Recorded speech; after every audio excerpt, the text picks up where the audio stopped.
And welcome everyone to today's News Tonight, the weeknight news show where we're joined by special guests, our lovely patrons, and our awesome YouTube audience to discuss the day's gaming news.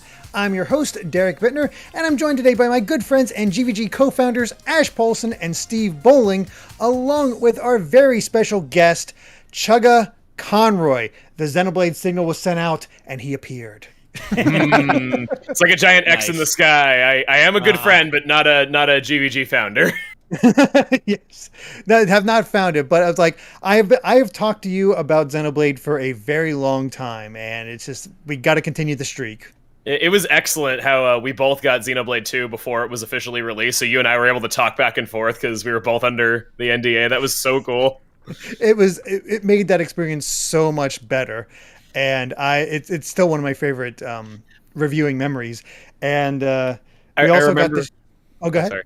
I remember we both got to the end of the game on the same day, and we went, "Oh, Cosmos is in this game somewhere, and we didn't find her. I wonder where that is." Because we saw her in the credits. Well, I was one of the dummies that looked through all the blade lists and like, that's Kos. Okay, how do we get her? And then I still have yet to get her. I'll have to use your methods laid out there. I got her in the Let's Play without having to grind. It just happened. Which is amazing to me because you said you never got Newt. Yeah, and Newt I have gotten Newt. I've never gotten. I've played through the game 100% 3 separate times, and Newt is the only blade that's never showed up for me. That's weird because I've never really used her because it was post game when I did get her because I was just like I want to get all the blades and try to get Cosmos. I've gotten Cosmos twice before getting Newt once. That's insane. Wow. I haven't gotten Cosmos once either. She was the only blade I wanted during my time with that game, other than the story important blades, of course. I just really wanted Cosmos. At least they give you Telos for free. Mm-hmm. Yeah, her being free DLC is pretty impressive with how good she is, how she gets a storyline. That's completely unexpected, but I will definitely take it. It just makes me wish for more love for Xenosaga and see what they can do. But, I'll take what the rumor is today as well. Mm-hmm. I think another experience I'll never forget when it comes to Xenoblade, though, real quick, is freaking Blood Lobsters. Doing the guide for that. Because... Oh, God. Did you get X early and you had to put that up with that, or did you skip it? Because I remember, like, I was talking with somebody recently. It was like during the charity stream whole thing, I mentioned how pretty sure I helped you find some of the Blood Lobsters. Yes. So I had X early as well, and I remember that I think it was about a week before the game released. You messaged me and you said, "Should I make a guide on the Blood Lobsters?" And I went, I hate to say it, but I know people are going to want it. And you're like, I was afraid you'd say that. I know a video on this would do well, and I don't want to do it. Because I had to scrub through, one, I had to scrub through hours of footage, and two, I had to just sit there and fly and run and go all over New LA, and it would not end. I would spend 4-hour chunks just running in circles, just putting podcast music, whatever on the background. I think I listened to your videos as I was playing just to have something to do while I'm going around this stupid city. I'm so glad that could keep you company. It's terrible because they tell you that there's 100 of these things, but only 50 of them spawn in at first, and then after you find all 50 of them, no exceptions, 49 more show up, and then you can start looking for the other half. So 2 separate times you'll have that one tiny little lobster somewhere in the city that you just can't find. It is not obvious at all, so we've got Luxon in the YouTube chat here dropping some knowledge, saying I got Cosmos really easily. I just had to spend $300 on a copy of Xenosaga. That's all I had to do to get Cosmos. That's all it takes, right? I am very happy I picked up Xenosaga 2 and 3 pretty cheaply in a used game store ages ago. I only paid $200 to get Cosmos. I got the figure. Oh, nice. It's funny that we're talking about this now because we just got done doing our Dead franchise revival discussion where I brought up Xenosaga, and now she's kind of coming up to the fore in a different way here on TNT. I love that. Yeah. It's like they heard us. Yeah. Well, we have a lot to talk about, and I'm sure we're going to be really going at it. for this one as far as Xenoblade is concerned. But before that, we are sponsored by the Game Orb. And the Game Orb is a fledgling channel that has focused mostly on Nintendo content until recently. While they are still running Let's Plays of Nintendo games like Splatoon 2 and Mario Kart 8 Deluxe, going forward, they're also covering games on the Xbox Series X like Portal Still Alive as part of a fresh daily upload schedule. So be sure to subscribe to the Game Orb at the link in the description, and knowing Ash, will probably put it in the, the comments as well. They are currently at 338 subscribers. We are 12 away from hitting 350 for them. That is awesome. So be sure to throw them the GV Gang support. And of course, they also want us to promote their friend's YouTube channel, the Galactic Reaper. So again, you can check those links in the description and everywhere else. So definitely give them a look, a like, a follow, whatever you want to do. It's all good. We appreciate it nonetheless because they have been supporting us for a very, very long time. Yeah. Yes, they have. And their links are pinned. So if everybody watching could just go click that link, subscribe to their channels, we'll get them well over 350. We'll get them over 400 and above. We just want to show them that love. So anything you can do to show that love for them would be super appreciated by us. Mm-hmm. Mm-hmm. And before we get into the topics themselves, we actually got quite a few super chats before we even started. First up, from a Nerd's Ramblings with $20 saying, "Hey guys, last time I can donate since Game Dev College is coming up soon. Stomach is still a work in progress, but it's going well. A question for Steve. What's a good way to learn Japanese? I want to work at Nintendo one day." Well, as someone who tried to self-teach Japanese as a child, I can tell you the best way is just traditional school. If you could take a course at like a community college or something like that. I was definitely like trying to learn Japanese on my own when I was like 14, 15 years old. But my high school didn't offer it, so I wasn't able to take it there. The minute I got into college, I enrolled in Japanese 1, and that's where things just started to click. Having a native speaker able to actually teach you like in a classroom format worked very well for me. People learn differently, but I think it's invaluable to have somebody not just who can teach the language, but somebody who understands how to pronounce words correctly, because it's one thing, with a foreign language to be able to read and interpret it. But if you never hear someone say it, you'll definitely pronounce everything wrong. So I strongly recommend English class if you can. Yep. Just like English. There isn't some YouTube video I can go watch to learn in 5 minutes? That'd be really convenient. That would be. There is one YouTube channel that I want to recommend if you want just like a cursory introduction. It is a very small YouTube channel with like 10,000 subs, and I want to say it's like their video series. I wish I could remember the name, but it's like learning Japanese from anime, and they take like popular lines from anime and she breaks them down in a really, really professorial way. Like it comes off as like you're sitting in a classroom learning from this person. I will find a link to it and I'll post it at some point, but she's an excellent YouTuber that has this one niche that she works in, and she does an excellent job. So I'll send you a link to that. Nice. All right, next super chat is from Jaden Buck with a $5 donation saying, "Chuggaaconroy, Conroy." I love it. Thank you very much. Yes, thank you very much. Next up is Master of Hamsters with $5 as well. Thank you. Once again, it says, "Hey guys, now that I'm starting a new job as a high school teacher, I can make live shows more often. I'd always get out late at my last job, so I'd miss TNT." Well, one, congratulations on the new job. Yeah. Second, yes. Thank you for your bravery. As a parent, I can tell you I appreciate what you do immensely. Yeah. And yeah, congratulations on a new job, and yeah, thank you for your incredible bravery, as Derek said. Mm-hmm. Also, $5 from Jacob Tucker saying, "Sup, GVG?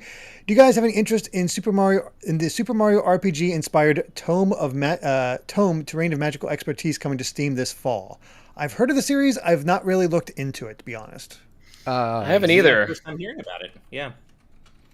I was just thinking it was about time for Mario RPG to get some kind of remake where they do the full resolution renders for how the game was intended to look in the first place.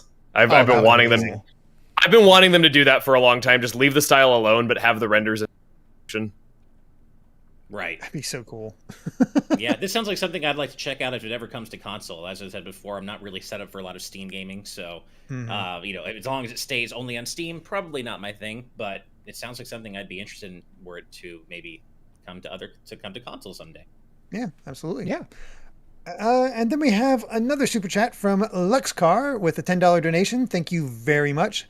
Says, I was waiting for a time to finally donate to GVG when they are finally able to discuss something Xenoblade related. Nice to see Chuggaaconroy back on as well. I've been a fan of his since 2013. Wow. Thank you so much. 8 years of your life. You haven't gotten sick of me yet. Never. And finally, Mr. Weddy01 with a $5 Canadian donation saying, hey guys, wanted to thank you all for reminding me to hydrate last time I donated. I'll listen to you tomorrow at work. Perfect. Awesome. Yep, always stay hydrated. Thank you so much. Water is good for you. 5 Canadian is like 1 American at this point, right? No, I'm kidding. Don't know. I'm very Derek, bad you with actually those. missed one, man. Black Ninja. I am so sorry. Yeah. I was scrolling because there was a big gap. I know what it's like. Yes, Black Ninja with a $5 donation saying, hey all, I'm back. Took my vacation and glad to be back with the live audience. Hope you're all well and are having some great vibes. Yeah, I'd say it's a pretty decent start now to that the you're week. here, Black Ninja. I'm back and safe from your vacation. Happy to hear it. Hope Yeah. you enjoyed it. Absolutely. And then we had some more donations coming in. Felix Nebulous with a 200, is that Swedish krona. Swedish krona? Okay, thank you so much. Saying, finally able to visit family in Mexico and in a much better time zone to see you live. I have my GVG shirt and face mask, and I watch you on the day Chugga and Xenoblade are back. All is well and good vibes to everybody. It's Nice. just That's awesome. meant to be. Thank you so much. And thank you so much for rocking the face mask and the shirt, man. We really appreciate that. Thank you. Yeah. Absolutely. And I see Pelvix in the chat as well, saying, Hey. yo, it's Chugga.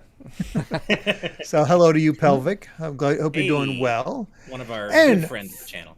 Is your last Finally- name Thrust?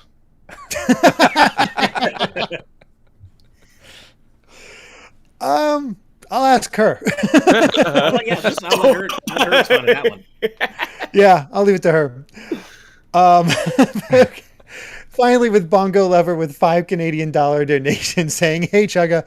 Oh boy, what's your favorite Danimal yogurt flavor? Can you chug it? Also, Steve, would you drink chicken flavored Danimal yogurt? Oh my god, that sounds like rancid. It wasn't. Oh god, That sounds so rancid. protein. God. I not Danimals, but I actually had mango drinkable yogurt earlier today. So Hey, Close there you enough. go. Sure, close enough. Did Yeah, it taste any as, good? as far as chicken flavored yogurt, that's man.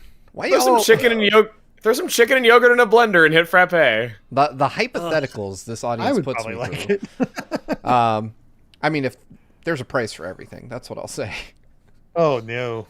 If it's for charity, you know. There we go. Yeah, like if we were doing Yeah. Extra Life, I would definitely do it. Like if we hit like or if we were doing like a Patreon like subathon or something, I'd be like, yeah, you know, if we can cross the $6,000, you know what? I'll put it out there now. If we cross $6,000 on Patreon, I will make a special Patreon only video where I challenge the concoct chats. Danimals and chicken into some.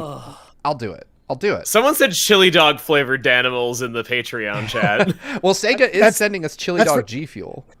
That's for $8,000 is the chili dog. Steve, remember, it is important that you live. We want you to So, live. well, I was just about to say, so This is Chugga, there's probably going to be an important. opening for the channel pretty soon. Do you want to be part of us as well? Like, I know you're not a He founder. died doing but- what he That's loves. how I get Yeah. the founder slot. I have to steal it from a dead person. Yeah, exactly. Loot that corpse. That's the item he drops is the deed to the channel when he dies. All right. With that said, let's go ahead and jump into the actual news topics, where a different kind of campaign might be looking things might be looking a little up. So, Digital Eclipse, who have worked on multiple Capcom ports, including the Street Fighter Anniversary Collection, I think DuckTale, the Disney Afternoon Collection, bunch of Capcom ports. Their, I believe, president have expressed interest in the free Marvel vs. Capcom 2 campaign. This was Mike Mika, who is the studio head of Digital Eclipse. He said on Twitter, "We made what I think was the last MVC2 release on console when we were known as Backbone, 16:9, etc. I love the outpouring. We'd swap in GGPO and do documentary and museum work, etc. We'll need to talk to Disney and Capcom to make it real. We're game if they are." I mean, I hope so. I would love it if this could happen. But Disney, I feel like Disney's not going to be game, or at least have interest. Disney owns so much, and they're just too rich to care about all of the things that they own. When Disney Interactive shut down, I think the creators of the Neverhood tweeted at Disney saying, "Hey, if you're getting out of the video game industry, can we buy back our IP from you?" And they just weren't able to get in contact with them because they're too rich to really care about this thing that they own. That's awful. That's just kind of where I'm at with this. I love the idea of it. Oh, go ahead, Steve. I was going to say, I feel like this is great PR for Digital Eclipse, but it ultimately won't go far. It's like Chugga said, Disney's just too big. Like, they don't care about MVC2. They don't need to care, unfortunately. They have no reason to spend any time or resources, delivering anything to this group of fans because they have so much money that it just doesn't matter. But it would be nice if they would do it just to preserve this amazing game. God, I would love for this to happen. And Digital Eclipse, I think, would do a great job with it. But I just don't see it. I don't see Disney playing ball. I really don't. They've even said there's another thing they said where somebody asked, or a person goes by Turbo Sean on Twitter said, "Would love to see it happen. Seriously, thanks for listening to us and already acknowledging how a re-release could be improved, such as better rollback netcode. The fighting game community will show up to support you guys if you all can make this dream a reality." And Micah said, "If it becomes real, I think key members of the fighting game community need to be part of the process." So it's, at the very least, dude's really good at PR. This is a rallying cry for a lot of the fighting game community, I think, and would love to see it because I've only really played MVC3, not really much of MVC2, and seeing it get that kind of love in TLC would be very cool, very awesome. And I mean, Killamox did bring up a good point in live chat, saying that they have hope because of the arcade 1-up machines. So there is that. Anecdotally, Fangs also says in our live audience chat, unfortunately, that Did You Know Gaming put out a video about Epic Mickey last weekend, and the head of Disney Interactive was quoted in it saying that consoles were a thing of the past. Well, fuck. Then maybe it's more Marvel, the Marvel division. I'm seeing a couple of people saying that as well. So they might just want the good press after Avengers. It doesn't seem to matter what goes on in the industry. Everyone is always saying that consoles are apparently dead. It doesn't matter how well they're doing. Someone is always saying that. And it was a quote from 10 years ago, and clearly consoles are still around. So that's not necessarily reflective of how Disney's feeling today. But at the same time, I just don't see them caring about this, especially after Infinite bombed, and which is, a lot of that was Disney's own fault with the way they handled Infinite's roster. But they're not going to see it that way. And so with the way Infinite bombed sales-wise, I can't imagine there's a whole lot of latent interest right now in revisiting Marvel vs. Capcom. But I really hope I'm wrong. Agreed. Yeah, I think that Marvel vs. Capcom 2, I mean, it kind of transcends the fighting game community in a way. It's one of those fighting games that people kind of from all different walks of life enjoy.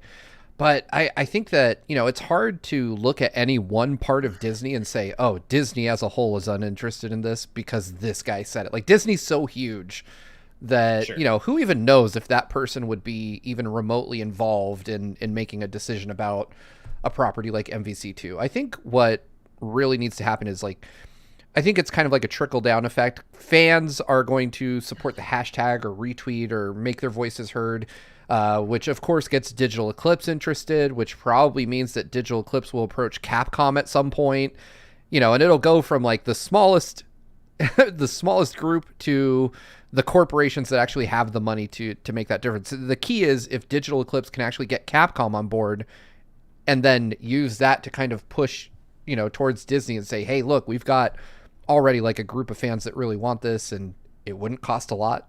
Yeah, I'm sure there's a bunch of cynical reasons they would want to do it, but I hope it'll happen, but I'm not going to hold my breath. I feel like it is one of those fighting games that everyone knows where it transcends just being a fighting game. It is more of a phenomenon. Oh, yeah. Yeah. Yeah. It just sort of stands out, which is funny because not a lot of those characters show up in games much anymore. Like, I can't remember. I think MVC2 was the last time BB Hood showed up in a new fighting game, right? I don't really know that for sure. I'm not a Marvel guy. Yeah. Well, I think that's a I would Capcom say- character. Wow, that really shows how much I'm not a Marvel guy if I didn't know the difference. I would say I was there GVG's too. usual GVG's E3 mantra of hype responsibly very much applies here. This sounds great. Hopefully something comes of it, but also don't be taken for a ride, as it were. Wow. We're gonna take He was you for a holding that ride. one. I had. Yeah, I was holding. He was waiting. Yeah. But no, but this has to get a lot further along before it actually becomes something that concrete, right? Right. Like Digital Eclipse saying they want to do it. It's awesome PR for them and good on them for jumping on it. Like, it's smart of them to do so. Oh, But it yeah. doesn't ultimately mean anything until Disney wants to play ball and or Capcom. But I assume Capcom would. I think Disney is the the trouble point here. Right. I mean, they do work with Capcom a lot because I do have the 30th anniversary collection, the original Mega Man Legacy collection, the Disney Afternoon collection, and most recently the Aladdin and Lion King collection. So, Right. I mean, they did work with Disney. Somehow they got Aladdin and Lion King re-released, other than the Genesis. Was it the Genesis version of that collection, or was it the SNES version? I think it was the Genesis version on the collection. So they weren't able to get the Think it SNES one. was. Yeah. So they've worked with Disney and they've worked with Capcom. So maybe, I don't know. We'll see. And yeah, as Neox says, Disney has no involvement. It's all Marvel games, but yeah, it is. Somebody's got to approve something, and I guess they're not interested in just sitting by and collecting checks if it's not a certain amount. Right. Well, we'll see what happens. But in the meantime, we've gotten more super chats. Holy cow. First up from Boltmouse X with a $2 donation. Thank you very much. Just going, Marvel. There Nice. we go. Marvel baby. Then Jacob Ward with a $4.99 donation saying, hey guys, celebrating my B-Day a day early here. I'll be the big 2-6 as old as Steve. You're so nice. Nice. Sure. I love it. If you could have 26 of anything right now, what would it be? Ooh. Chicken wings. Cookies. Chocolate chip cookies. Pending Smash Ultimate DLC fighters. I want this train to never stop. 26 Oh, more. God. Let's go. 8 more fighters passes or however many that. Well, more like 5. But yeah. New Game Plus done. Nice. 26 new Game Nice. Plus is done. Got it. Nice. Thank happy you very birthday, much, by the Jacob way. Ward. Yeah. Yeah, and happy birthday, birthday, happy obviously. almost birthday. Yeah. You're such a nice person. They really are. Super Gamer Guy 64 with a $10 donation. Thank you so much. Says, got a new job recently, so I've been having a great week and hope you all are having a great week too. Question for Chugga. Have you tried or are interested in trying out a game in the Persona series? I've never played them at all. I wouldn't say I'm opposed. I just don't really know much about it other than it's half dungeon crawler, half dating sim is what I've heard. Time management / dating sim. Less of a dating sim than you'd think. It's more just like saying the right things to people so they like you more. I don't know. That's a dating sim. Yeah, that's okay. Fair enough. There you go. Azran, friendship sim. Friendship sim. Congrats on a new job, by the way, Super Gamer Yes, Guy. exactly. 64. Hell yeah. Yeah. That's perfect. BlazeStar25 with a $10 donation. Thank you so much. Saying Xenoblade 2 is my second favorite game of all time, and it's through Chugga I was introduced to the series. Been a fan since his Sunshine LP, and I wanted to say thanks for all your hard work over the years. Thank you. Is Xenoblade 1 your number one? I can believe it. I can believe Yeah, it. I could. Curveball, it's X. Right. Mape cool. Mulenga with a $5 donation saying, Chugga, can I ask, if you ever decide to leave Let's Plays behind, would you ever consider Twitch streaming? Undecided. I feel like I'm at my strongest when my stuff is edited down and all that, and I'm my own editor, so I like doing that part of the process. Yeah, I was gonna say I see you're so tightly focused. Having the extra dead air, I think, would not fit your style as much. Yeah, I don't know. I'm sure I could make it work, but I think I'm just at my best when stuff's edited down. Fair enough. And I want to say finally, but for now, XA with a €5 donation saying, if I'm ever feeling sad, frustrated, or sad, listening to you guys always helps. You genuinely make my life better. That's Wow. extremely kind of That you. is Thank you. So nice of you to say thank you. And it is a privilege to hear that. Thank you. These guys are great. You're great too. It's like, you yeah, man. joined in I was this. about to So. say. I mean, they're talking about you guys, the hosts, so I'm just agreeing with them. I appreciate Well, it, but that's yeah. very kind of both of you. And it's a privilege to hear anyone say that we make their lives happier or better. That's just, it's a huge gift to be able to have people say that to us. So thank you very much. Absolutely. All right. Well, let's go ahead and move on to our next story, which is all about that portability. The Portobello? So, yes, the Portobello. A modder has created the first Portobello PS2. This was done by Ginger of Mods on Twitter. They showed off the honestly really svelte-looking machine, saying, after 2 months of having this consume my life, I'm excited to finally unveil the PlayStation 2 Eclipse, a PS2 console packed down into a Nintendo Switch-style handheld. Rather than rely on emulation, the portable has a real PS2 motherboard that has been cut down to the bare essentials. This means that all gameplay runs at full speed and without any glitches. He also provides a peek at what the internals look like, and even has a YouTube video going over the build process, the features, and other things like that. And I've not had a chance to watch the video. I just like the design of this thing. This thing's Me too. Freaking sweet. You know what they say, it doesn't take up much room. Wow. Oh my god. That was amazing. Thank you. I tip my proverbial hat to you, sir. That was awesome. So I do have to point out. Oh, go ahead. Sorry. They're saying it looks smooth. Mm-hmm. Yeah, I agree. I really like the look of this thing. I do have to issue just a tiny correction. This is his first portable PS2, but not the first. So it's like other people have been making portable PS2s for like a long time, but his is far and away the coolest looking one I've ever seen. They're usually like way bigger, but like I'm looking at one from like a couple years ago where like it's just a big square. It looks deeply uncomfortable to hold, and it's got like the memory card sticks out of the top completely. You know, not that I would ever crap on someone's ingenuity and design, because there's no way I could do anything like this. I was actually really glad you picked up this story, because I watched this video over the weekend, like the whole thing start to finish, because I'm really intrigued by how people figure this stuff out. Like, if you watch the video, he took the PS2, took it apart, took it straight down to just the motherboard, and then cut the motherboard up into pieces, and it still works. And that is like, I'm not like, I can build PCs, I understand hardware okay. The idea that you can take a Dremel and cut a PlayStation into chunks and have it still function as a PlayStation 2 boggles my mind. Like, I can't begin to wrap my head around that. Like, he goes, this is the PlayStation 2 motherboard, and then he just picks up the middle of it and like pulls it away, and there's still just a bunch of it left, and he goes, and this is the part I used.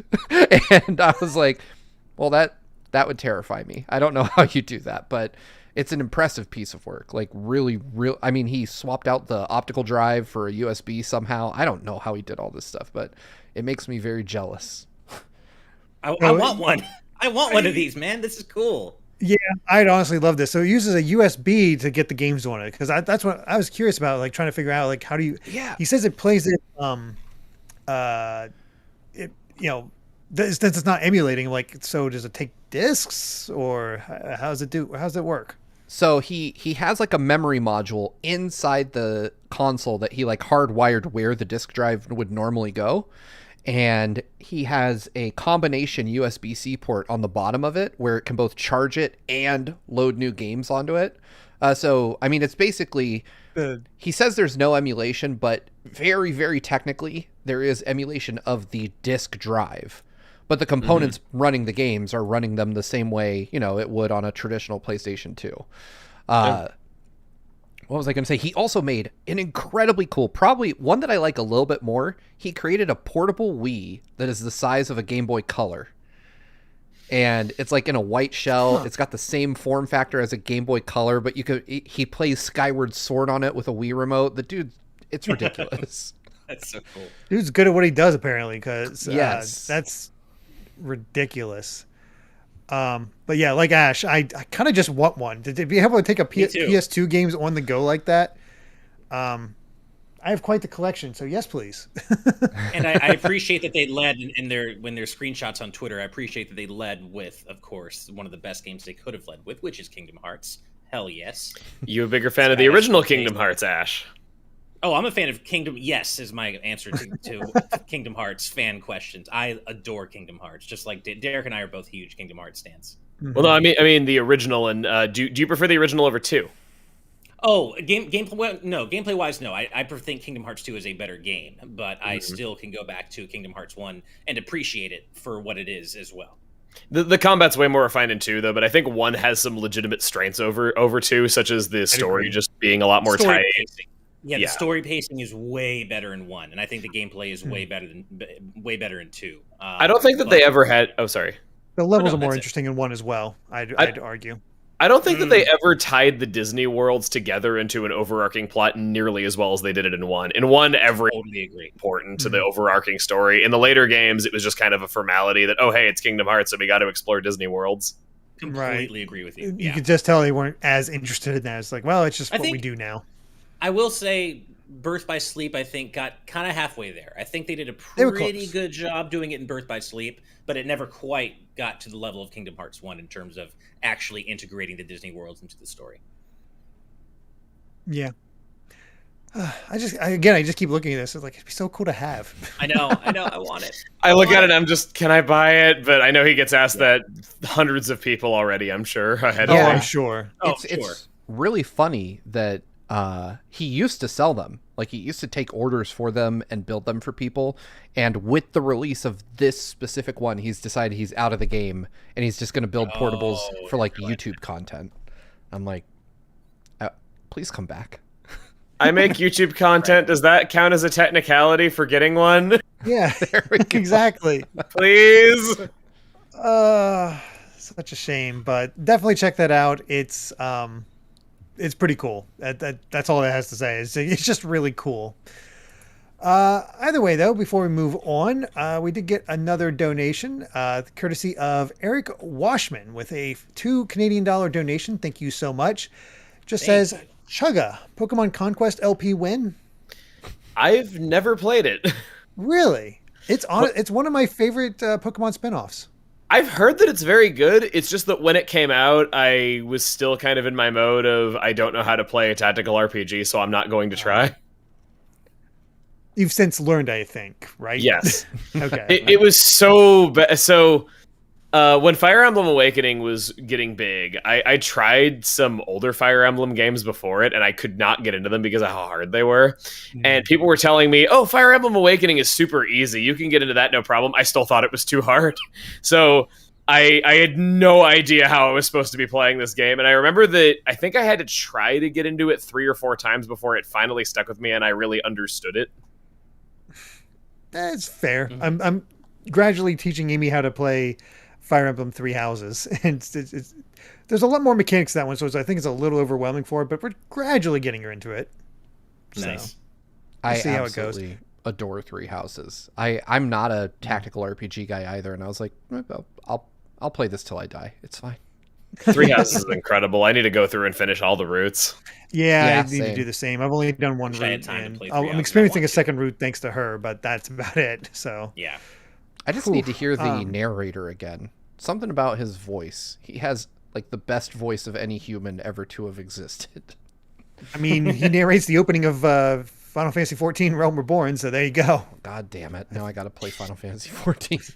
I love how rich and alive the world of Three Houses feels with them talking about. And in August, there's the festival to celebrate the coming of the turkeys, and it sounds amazing. Yeah, it's Caesar, I actually first time- tweeted at David Lodge about how well he did in that game, and I can't remember what he said to me, but I was giddy that he actually replied. It was one of those things where I was just blown away by how complete this world felt. Like, got family histories, the way they interconnect, the way this world works, just everything seems to be taken into account. It's like, I just never seen it before for a Fire Emblem game. It's like, wow. Mhm. So, yeah. So thank you so much. And, yeah, let's go ahead and move on to some, I want to say spicy news, but it's actually more spiky. Nice. So, Sebastian Maniscalco, who is an actor and he's a comedian and also an actor within recently in movies The Irishman and Green Book, recently had an interview where he, I guess, slipped. He was appeared on the latest episode of something called the Bertcast, where he just casually mentioned that he's in the Super Mario Brothers animated movie, before he added that he's playing Spike, their boss. So when I saw these people headlines this guy playing Spike, I was like, oh, like the enemy, but Right. no, as you saw from our thumbnail, Spike from Wrecking Crew, which I've never played Wrecking Crew. I had no idea this character was really a thing. Me neither. It's No, Yeah, I didn't know he was real. yeah, I actually did know about Foreman Spike, but I mean, he's not at all who I thought of when I first saw this headline. I'm like, oh, okay, he's playing Spike, the enemy Spike. Okay, cool. I had heard of Foreman Spike, but I mean, he's just such a nothing character, and Wrecking Crew hasn't exactly endured in the same way as like mainstream Mario, that I didn't even think of him. And if it's Foreman Spike, it's kind of weird that they're maybe going in on some Mario lore that you don't really see a whole lot of in the actual games. Like Wrecking Crew? Interesting. Yeah. I don't know what to make of this. So, If go, Chugga. this is Wrecking Crew, that I think that could mean that this could be an origin story or early in the Mario timeline, if you will. Mm-hmm. Yeah, It's- it yeah. seems like they'll probably find a way to get him into the Mushroom Kingdom and just have the real world be them as part of the Wrecking Crew, or I guess adapt and be more of a plumber boss than a Wrecking Crew boss. I had to look him up. He looks interesting. He does look like a Mario character. That's the thing. Yeah. He Mhm. absolutely does. Yeah. I actually really like Um, that, like a proto Wario almost. Almost. I can According see that, yeah. Nintendo Everything in the article referenced the villains wiki to get more of an idea about this guy. And according to that, it was Spike was the angry foreman of the construction site where Mario and his brother Luigi worked during their time as construction workers. However, rather than help them, Spike continuously tried to hinder the brothers from doing their job, perhaps to rake in the cash for himself. Okay. I just get the sense like, oh, so he's Bluto, because I know Donkey Kong was originally supposed to be Popeye, so I don't know if Wrecking Crew was kind of that as well. So I don't think know. I'm just more intrigued by the idea that this is going to be an animated Mario movie that may stick with the origin story that they weren't born in the Mushroom Kingdom, but are plumbers who went to the Mushroom. Like, I don't know if we've ever seen an animated take on that, really. Have we? I mean, the live action parts of the Super Show were them in the real world, and then it's animated when you go, when it's the Mushroom Kingdom. But We saw that interesting. we saw that the Mario Brothers in the games were born in the same world as wherever Yoshi's Island takes place. Exactly. And I thought kind of they were sticking with that they were just, Mario and Luigi were born in the Mushroom Kingdom. They were kind of just soft, smooth, kind of just wiping away them ever being plumbers. Yeah, in New York I was City. going to say, I could be misremembering, but I thought at some point someone from Nintendo implied that Mario was a different race than human, because when Odyssey came out and they Right. started asking why Mario looked so weird compared to the folks in New Donk City, they explained that he wasn't like a normal human or something. I feel like he's there's- a go ahead. fleshy animal. he's some kind of he's a weird meat bag. Mario has no bones. But I have to I wonder, like, if, because they also said he wasn't a plumber, right? Like, they changed that recently. He's also like 26. Mhm. I think they- Miyamoto said, I'll never forget that. I think he said he's like 24 or That's something. I'm something. like, Mario? Are we looking at the same Mario? No, 24? What? Well, what would you say his age is? What number would sound correct? Nothing in the 20s. I always figured he was probably 30s? 30s, maybe? Mid-30s. Maybe early 40s? I don't know. His skin's really smooth and soft Yeah, and, that's and, true. and silky. That's true. He mean, does that's have true. excellent skin for. You just want to caress Yeah. him. What I really want to know is why he has nose physics. that bothers Yeah. me. Just he's just that bouncy. Like his nose just moves independently of his face, which I want to know what happened. I think Mario just has rhinophyma or something. He needs to see a doctor. It is interesting how every Mario adaptation has to pull Mario into the Mushroom Kingdom, whether it's the TV show, the original live-action movie, or even the Japanese anime, where he's playing a video game and he gets sucked into the video game, and that's how he ends up in the Mushroom Kingdom. So, I guess that's just it's just the easiest way to introduce people to the weird world of the Mushroom Kingdom. Imagine being just a regular guy playing a video game, getting sucked into a video game, and the video game that you have become trapped in that you can't escape from becomes the largest hit in the world. And because you are now the most famous video game character in the world, you will actually die millions of times and come back to life every single time. Oh. No, I've thought about this before. Mario has died more than any other fictional character in history, and you can't argue that point. That's true. Yeah, Right. no. Could you imagine that? It's like you're omnipotent, but your life sucks. Yeah. I know, right? You're like, I exist in millions of places at once at any given time, and in all of those places I am dying. I mean, Poor Mario. look, maybe if we're gonna get That's if we're why going he really, looks so old at 24. yeah. There you go. Speaking of, have you seen? I'm sure we've all seen that cursed image of Mario without a mustache. How weird! Yeah. Oh yeah. He's like, The oh. worst. Yeah, it's so weird. But hey, you know what? If we're gonna go really deep into Mario lore like this with Foreman Spike and Wrecking Crew, maybe we'll go all in on the original Mario Brothers 2. Find out about the evolutionary differences between Koopas and Shell Creepers. I'm in, man. Let's just go for this. I'm so intrigued by whatever the hell's going on here. My casting, like the thing I want to know more than anything else is Martinet in it. I have no idea. I really hope so, because I don't like this whole thing of characters having voice actors, and even though they're animated in their movie, still get some Hollywood actor to play them instead. Yeah, it's one of those things I can't imagine any other voice other than Martinet's, but I also can't really imagine Martinet speaking full sentences. I can't either. I have a story about that. There was one time at E3, I think this is the day that Wii Fit Trainer was announced for Smash 4. I don't know if they were running late or something, but they had Martinet up on stage talking as Mario, and he was up there talking in complete sentences for about 30 minutes. I remember that. Mm-hmm. It was way longer than was comfortable. I don't blame Martinet for this. I think they were probably just running late and telling him to stall for time, but his voice was getting so tired by the end, and hearing him speak in full sentences as Mario for that long, it kind of was starting to show me why they don't do that more in the game. And I also remember, just speaking of awkwardness from that day, that was the same day, and I'm actually going to correct you, Chugga. Mm-hmm. That was the day that Mega Man was announced in Smash, and also Wii Fit Trainer. Oh, okay, wow. So sorry, I missed the important. I remember that day. But Wii Fit Trainer was announced at the presentation that Martinet was exactly. emceeing. Right, but then I don't know who it was. It wasn't Martinet, but there was someone live commentating a match between Mario and Mega Man in an early build of Smash 4, and it was the most cringy live commentary. I still remember to this day just how everybody you could feel the embarrassment in the air. It was just so, you could tell that he had never seen a Smash in his life, and he was just trying to comment. I don't know who it was. Mega Man shooting the yeet poggers, gamers.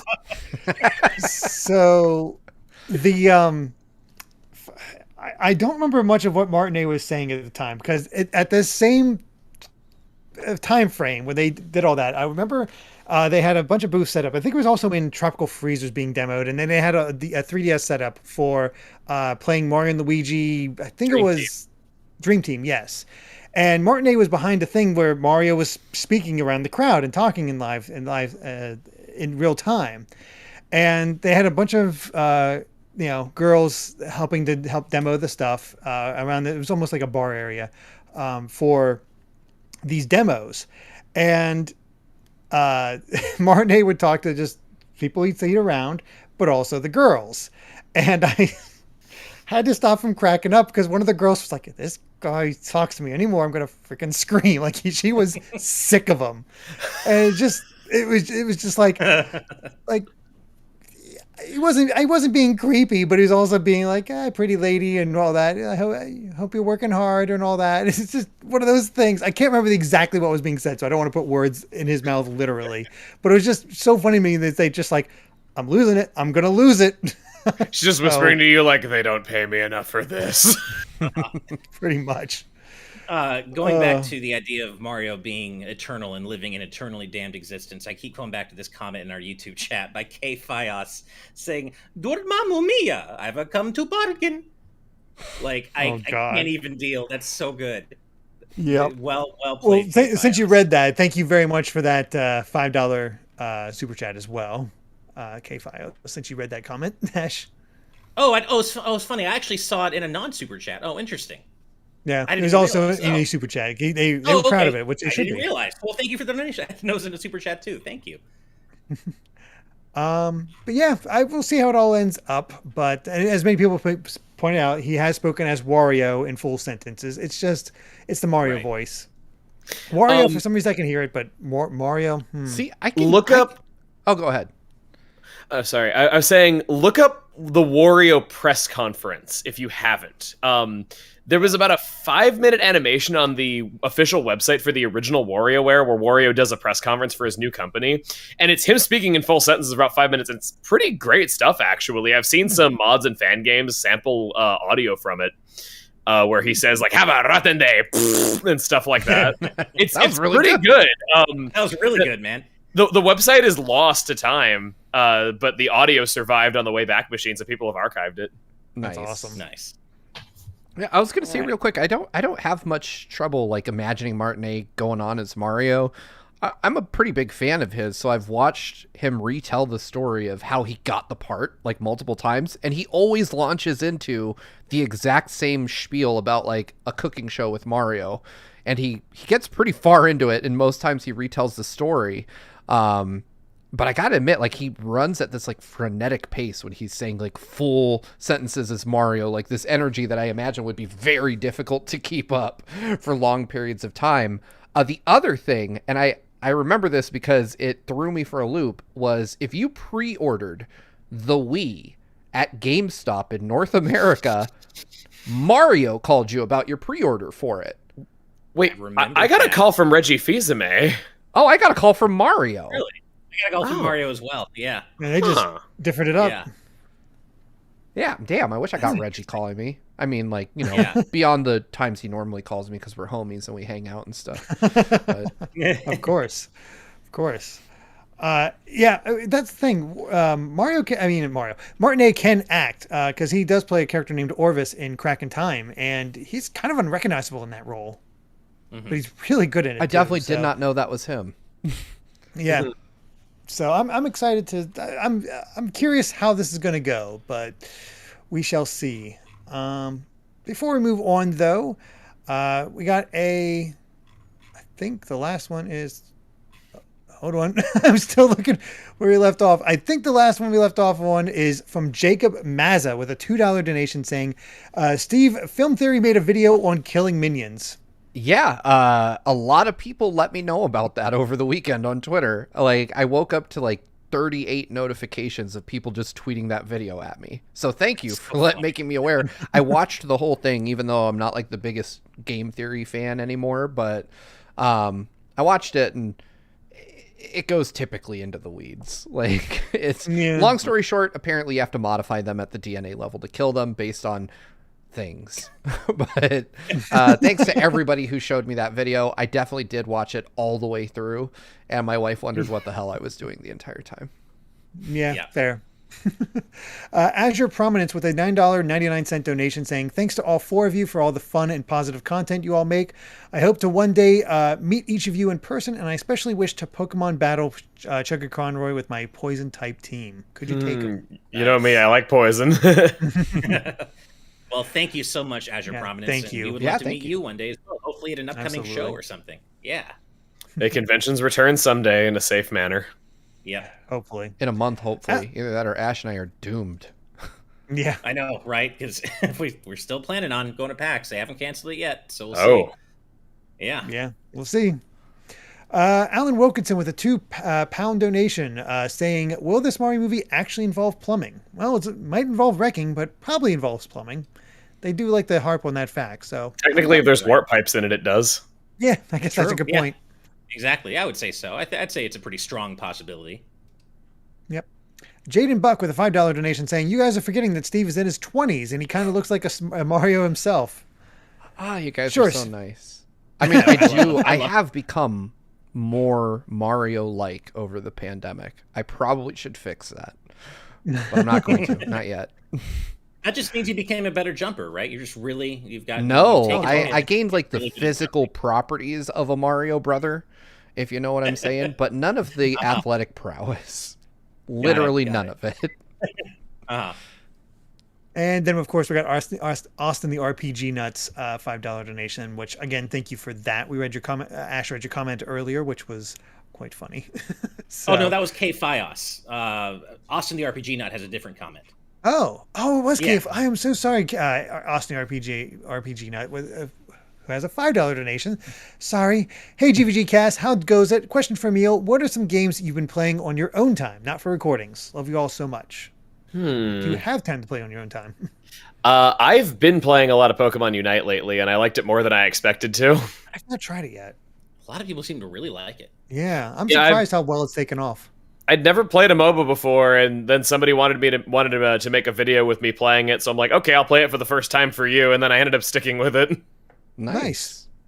Always a fun surprise. Mm-hmm. Very cool. I can't. People are bringing up Steven in the chat. I just got to say, Steven, he is the highest ranking person on my friend list, and he never plays Pokemon games at all, and yet he's played this one more than me. That's insane. Yeah. Okay, then. Hold on, next- real quick. I just have to point this out because we were talking about GameStop pre-order calls earlier. Chugga was right. So for the Wii, it was Reggie. It was from Super Mario Galaxy that Mario called you. Sorry, I just had to put that out there because it was in the back of my brain really bugging me. My memory was not faulty. I remember now that I have somewhere in my closet of shirts that don't fit, a Reggie like Bruce Lee Wii promo t-shirt where he's like holding the Wii remote and the nunchuck, but he's dressed like Bruce Lee or Fei Long if you get down that way. There you go. Nice. All right. Well, I think it's time to talk about what we're all here for. All right. So, rumors of a Xenoblade Chronicles 3 have surfaced. During an interview, she appeared in a video chat with a YouTube channel going by Din's Meteorite, which is a very small game channel with only around 33 subscribers, and it kind of went all unnoticed for a while, but they talked about several subjects, including her time spent on Xenoblade Chronicles and the recent role with Xenoblade Chronicles Definitive Edition and Future Connected. So she was actually musing about her first role in Xenoblade Chronicles, and Jenna Coleman said, God, when was the first game? 10 years ago? It was a long time ago. I did it pre-Doctor Who days, and when they did the second one, they asked me to come back. I think they're going to do another. She paused. Common knowledge? Don't know. Yeah, I think they're going to do another. Not sure if I'm allowed to say that. And that has immediately caused a bunch of people to start like, wait, what? Another one? What's all that about? And Fanbyte has come through basically with their own sources, and saying that Xenoblade Chronicles 3 is set to be revealed was set to be revealed earlier this year and may still be announced before the end of the calendar year, but has had a difficult time with the pandemic development and optimizing the game for the Switch.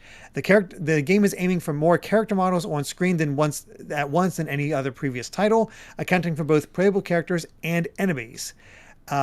So we'll see if it actually happens, but they're saying if all goes well, the game could be released as soon as the first half of next year, delayed from its original and now exceedingly unlikely winter 2021 target date.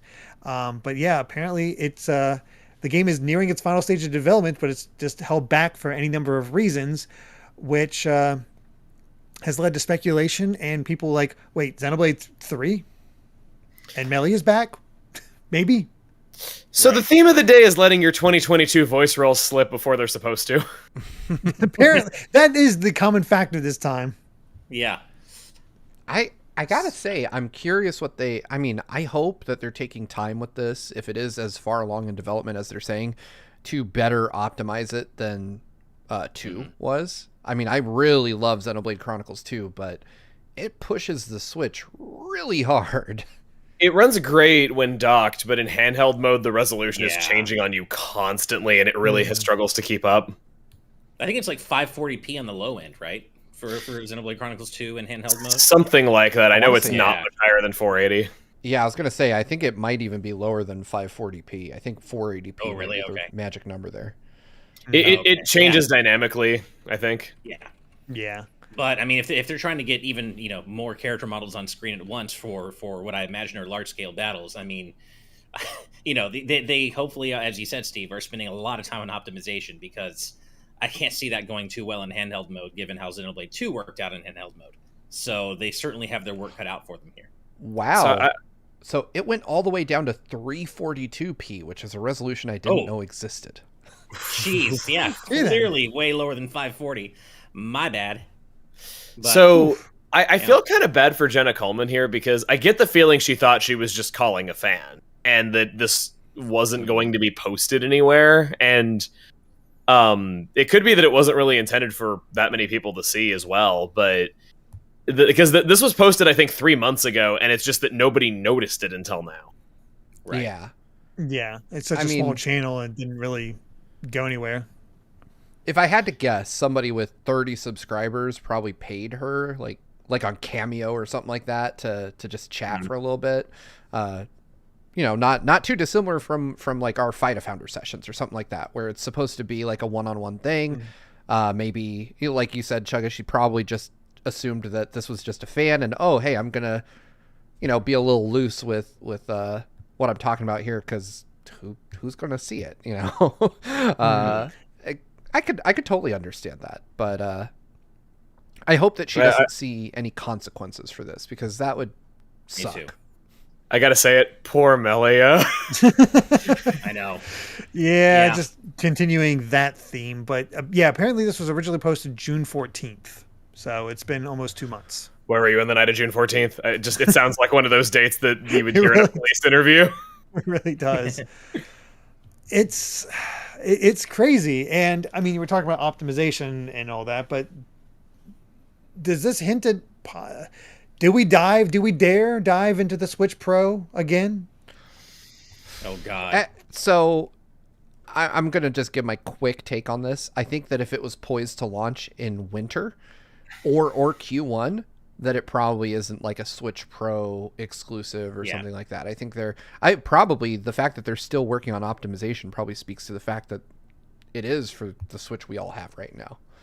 I can see that being the case. The thing I'm most curious about is just how are you going to get more characters on screen than you had in Chronicles 2 with the world size. Like, I hope they don't scale down the world size. If anything, I hope we get like a change in art style that maybe is a bit more simplistic, like cell shaded or something like that. And I know that 2 was kind of cell shaded, but the environments look pretty realistic in my opinion. Kind of realistic. They're very colorful and poppy. But I don't think Uriah looks super realistic. It's definitely fantasy.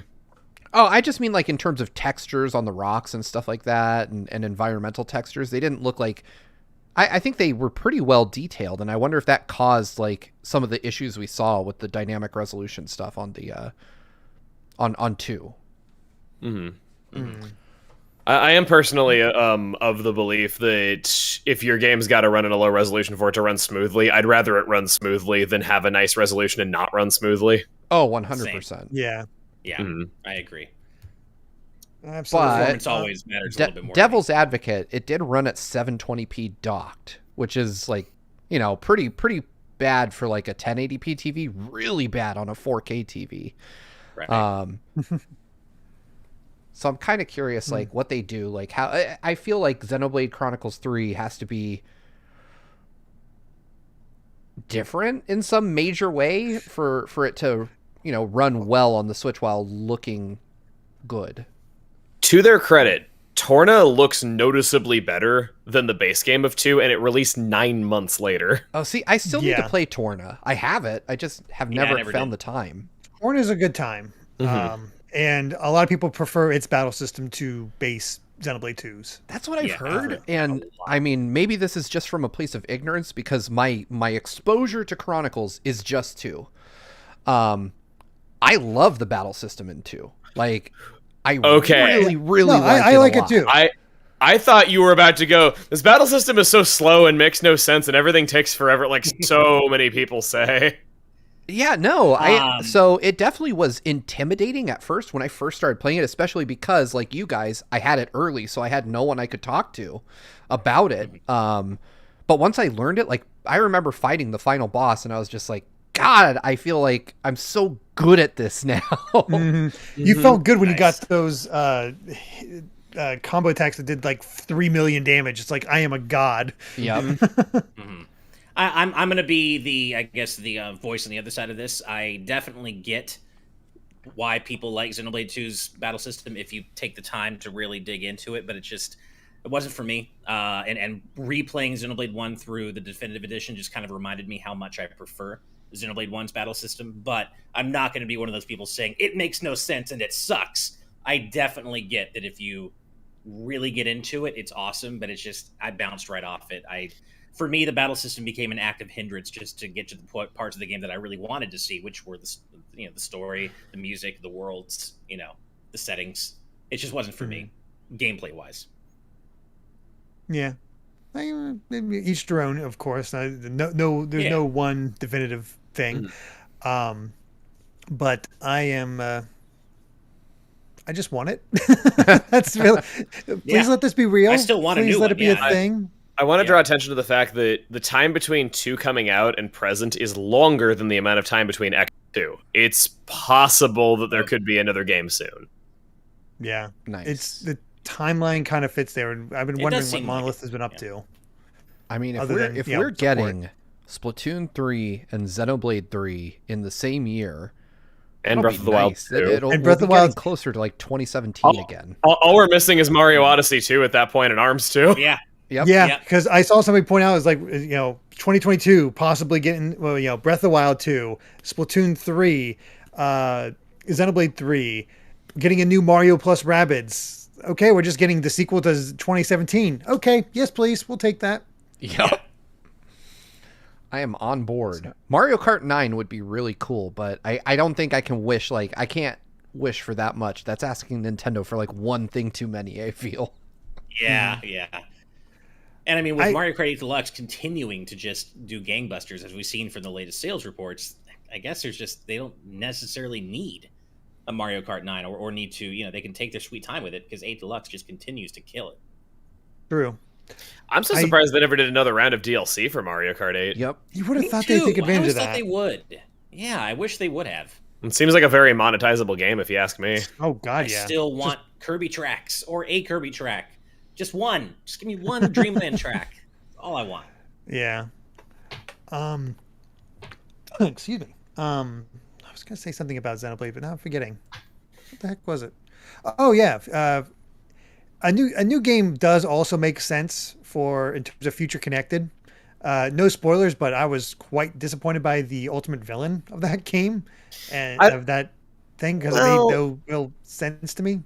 I don't really agree with you because I think that making the bad guy more of just an entity makes a lot more sense than, oh, hey, we saved the world 9 months ago, but now there's a bigger, badder guy who's badder than that.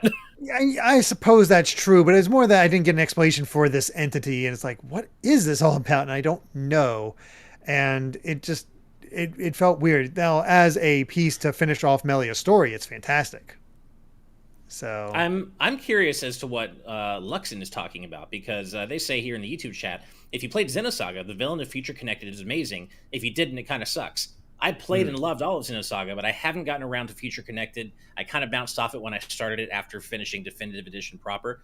But maybe I need to just look up the cutscenes and see what happens, because as a huge Xenosaga fan, I've not finished Xenosaga, so I'm not sure what they're curious talking as about. to what you mean. As someone who's never played either, I'm confused. Yeah. But I will not be getting into it. I'm not going to be getting into any Xenosaga spoilers or anything. No spoilers. I'm not going to obviously get into that. But I'm just curious. So. Yeah, I think that it was the direction they could have gone. I think it was okay. I think that the direction they went with the main antagonist was about the best you could have done without cheapening the original story. I'm not saying that Future Connected is amazing. I describe Future Connected as pleasant, where the characters are back, they're written in character, there's some great music, it's a nice little time to spend with them again, but not at all anything grand or epic. No, it's just just nice to be back in that world. It is. Yeah. It's nice. It's nice. It's pleasant. It's usually how I describe it. I'm glad I played it once. It's not the most spectacular thing. Sure. Agreed. Well, we'll see if that comes together. If anything, we can. Okay. And I was gonna say, even though the timeline does match up, I do want to just kind of say for a second that I do find it awfully convenient that specifically right as soon as this interview gets found, the media is going, oh, hey, confirmed, very reliable source says that this is absolutely a main game that has Melia in it. And that feels a little convenient timing to be able to get lots of clicks out of something when you would not have otherwise. I just want to say that it's not impossible. It's not impossible that there is something going on and that Melia is in it. But I do think that it's kind of jumping to conclusions and awfully convenient timing for the media to apparently have an exclusive, very reliable scoop on this right as soon as this was discovered, after it happened 3 months ago, I might add. Yeah. Right. Yeah, I normally would take this with like a fistful of salt, but we've had Imran on the show before. He's a really solid reporter. I would put him in league with like Jason Schreier and other folks that consistently do really good, honest reporting. Generally, if Imran writes something, I put a lot of stock in it. He's a really good guy and a close friend of mine personally. But someone who, honestly, I think of the reporters that are in the game right now that actually talk about rumor stuff. He's probably one of the ones I trust more than most. Okay. It's not impossible. I'm just saying, yeah. Might have just been like, I could see, just based on past experiences, how some were just like, well, I have this, but I don't want to like just drop it out of nowhere. Where is something I can just kind of hitch this ride to? Well, I will say that one thing I've done when I've like tried to chase down rumors, a little bit of which I did today, but I don't like to report rumors. No. I can't imagine why. If somebody drops like a piece of information, like I'll usually go to folks that I know that might be in a position or well placed to know information and be like, hey, I know this thing. Can you confirm this thing? And then just kind of use that to open the door to a conversation. And I imagine Imran has way better sources than any of us here. But I also of note is that another reporter that I trust, Takashi Mochizuki from the from Bloomberg. I wanted to say Wall Street Journal. He used to be there. He also has been tweeting about Xenoblade Chronicles 3 the past couple of days, like retweeting reports about it, with typical like thinking emojis and stuff like that. So I think he knows something too, but we'll see. I personally, I hope that Xenoblade Chronicles 3 is a thing and that it's coming out sooner rather than later, because I would like to go back and play it. Like I liked 2 enough that I would definitely go all in on picking up 3 on day one and getting into it. Gosh, every time I finish a Let's Play from this series, they just have to make another one, so I'm back. Yeah, they know what they're doing. It's like, well, he's almost finished. We got to get another one. It's my eternal torment. Twilord asking about the next Xenoblade would have Napon or Nopon. Napon. If they're having Coleman, it's probably going to be Napon. Mm-hmm. That's the British way. Because I did actually enjoy when they had when I watched. I've not experienced the one character from X showing up, and I like that I still had her pronounce it Nopon. And they even make fun of it in the cutscene, saying like, "Wow, you say it like that. What's wrong?" Yeah.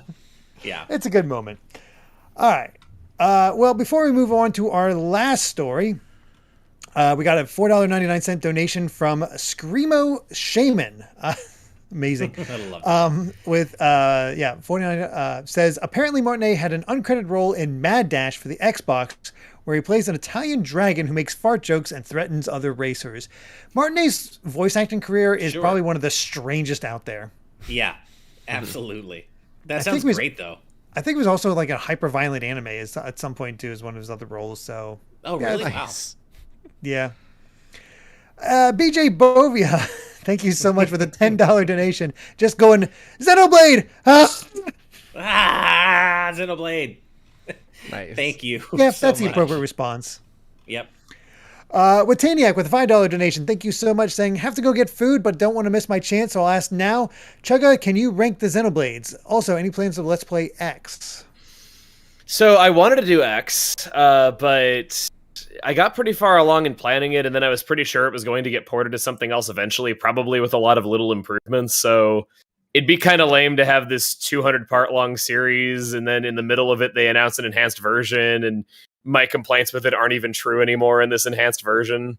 Mm-hmm. So I didn't really want to do that. If I had to rank them, I'd probably say 1-2 Torna X Future Connected. Nice. I think that's fair.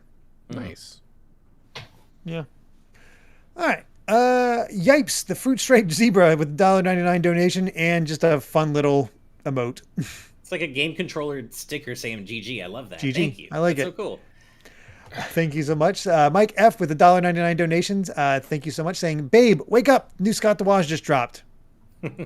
Hey. Well, there you go. Got something to watch after we finish. Yeah. We don't leave. Something to Waz? Huh? There you go. Oh, nice. That's the Wazzy Bear. Scribbo Shaman back once again with a $2.99 donation, says, my last super chat was late. Sorry about that. Oh, no worries. We got to it. No problem. Zaire Miller with a $5 donation. Thank you once again. Saying, after the news about JoJo Part 6, I decided to start watching Part 1 so far liking it.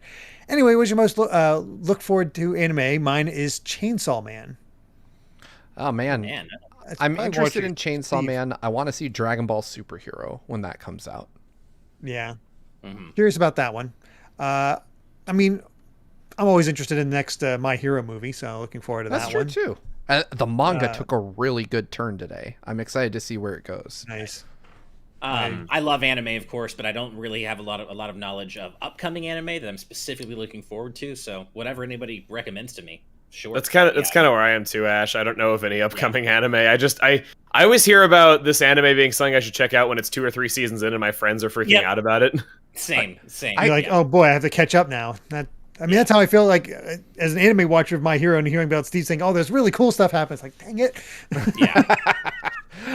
One thing, while we're talking about anime real quick, apparently Sony, I think, acquired Crunchyroll, or Funimation acquired Crunchyroll, and Funimation is owned by Sony, or something really weird. Yeah, Funimation is owned by Sony. Yeah. So I guess Sony just owns anime now, which is all right. On the subject, my best friend. Apparently, they own Earthbound now as well. Have you heard? Oh God! Sorry.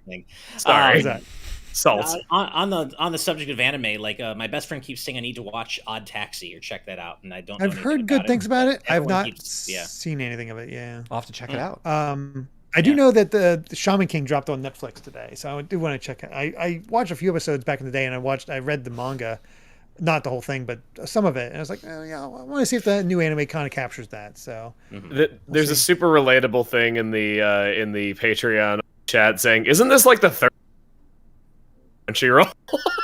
It might be. Yeah, I feel like this has happened before. Which, why am I paying for both then? That is a good question. Let's see. Oh my gosh, there's so many super chats. Orcanus Ofish 153 with a $5 donation. Thank you so much. Saying, Xenoblade 3 rumors, remember to hype responsibly or else you will pay for your insolence. I love it. Yes. Nice. Hype responsibly in general. Hype responsibly. Good rule to live by. Be patient. There's a lot of games coming up this fall, so we got plenty to keep us busy. Yeah. Matt Krenz with a $5 Canadian donation saying, I wonder if Xenoblade 3 will bring in the Xenoblade Chronicles X-Cast to make things more epic. Also hoping for an export. Would be nice to get that export. I don't know if they'd bring in the X-Cast. Somehow I doubt it. I have doubts. Everything's made more epic when you put an X at the end of it. Yeah. Yeah, exactly. We're talking about the Xenoblade symbol earlier. The Xenoblade symbol is doing this with a flashlight so that it shines up into the sky. Yeah, exactly. Dueling flashlights. Get Lucky with a $3 donation saying, are you guys going to Too Many Games 2021? Probably not. It's hard to get up. No. Yeah, not. It's hard to get up PAX, but there. Not TMG. I'm a little further away from it now, and would need to find a babysitter for Kai because I don't know if I want to take him into a convention. So Don't Look who's joined us. Yeah. Oh, hi Kirby. Hello. It's only a matter of time. Yeah. Essex08 with a $4.99 donation saying, before this video ends, thank you for making my exams study block more enjoyable. Well, hopefully you can still concentrate. Yes. So, yeah, glad we can do it. Bad influence on you. Make sure to pass the exam. That's the important Yes. And then Seb TH1 with a $5 donation as well. Thank you so much. Says, hi, Emil. I want to thank you for inspiring me with my own content.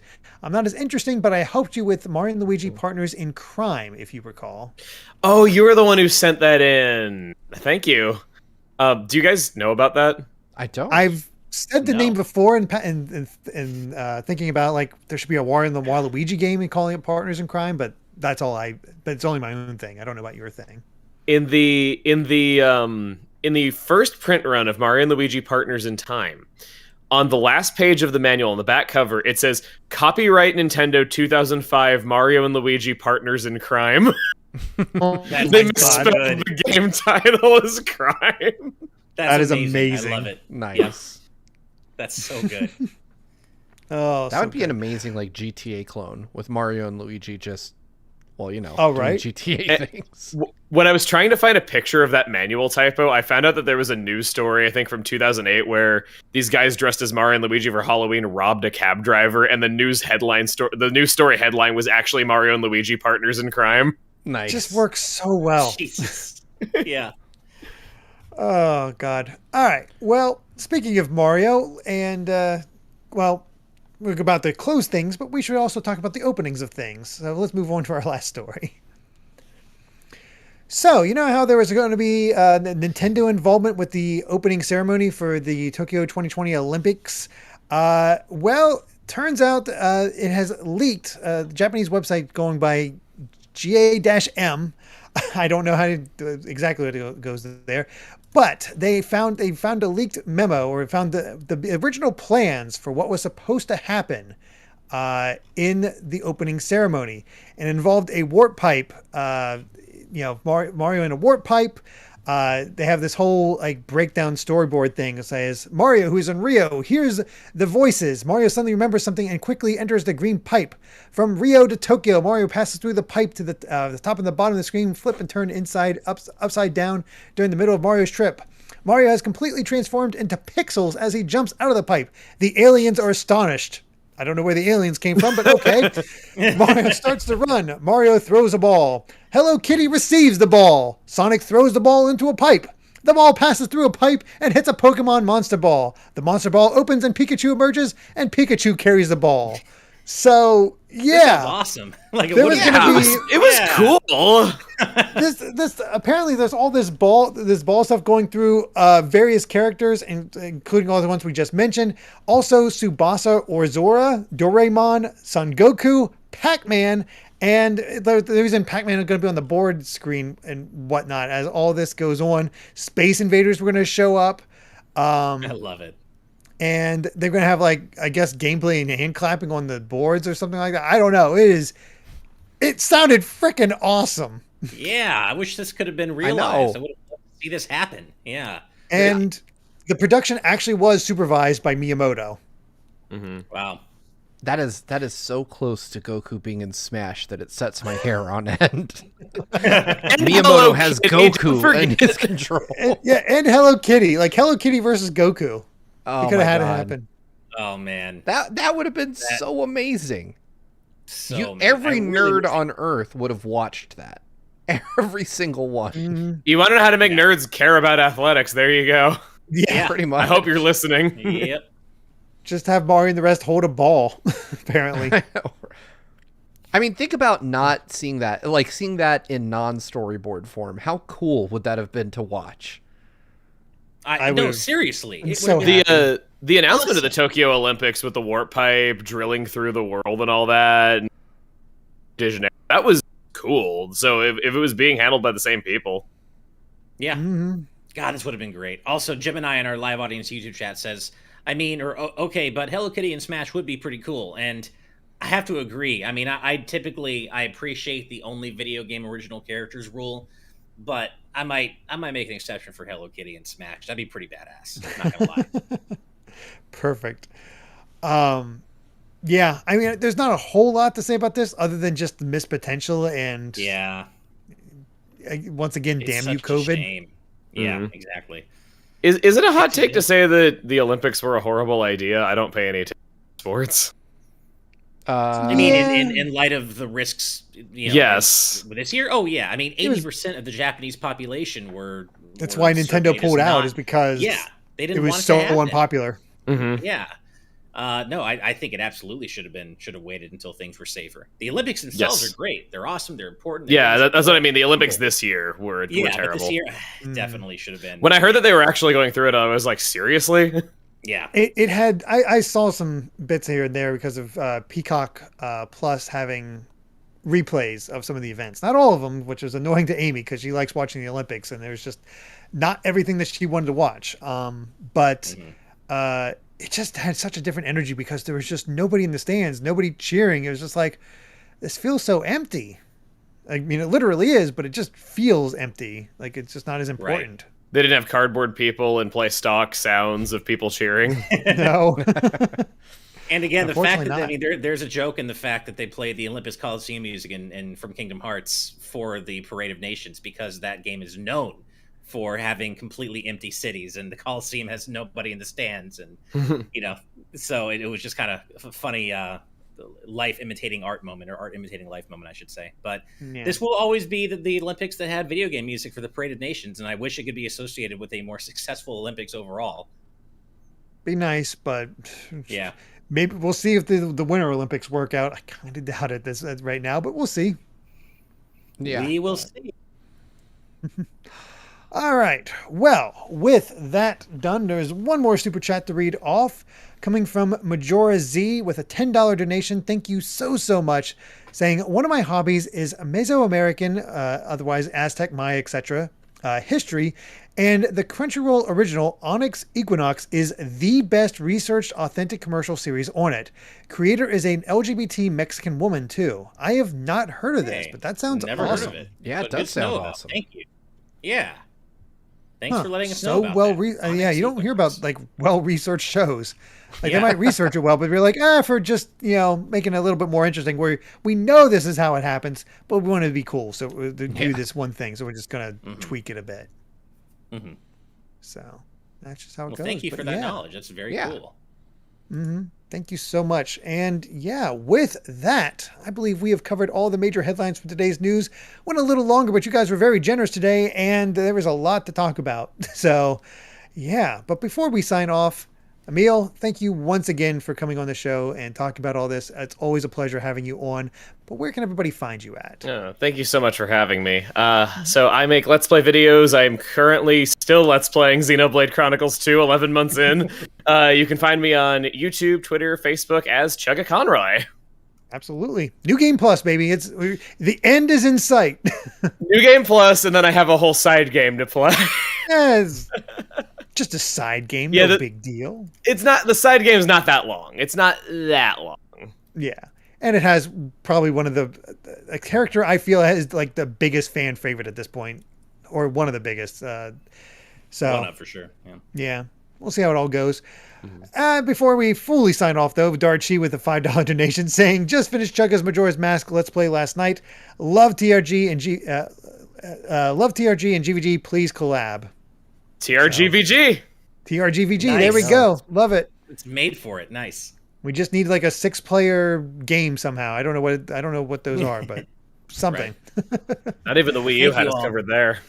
I don't think so. Oh my gosh. And then another one. Pirate Jake with a $5 donation Jeez. says, hey guys, Chugga, love your LPs, especially your Xeno and Pokemon ones. Also, Paper Mario Origami King is my favorite game of all time. Wow, that's in high praise.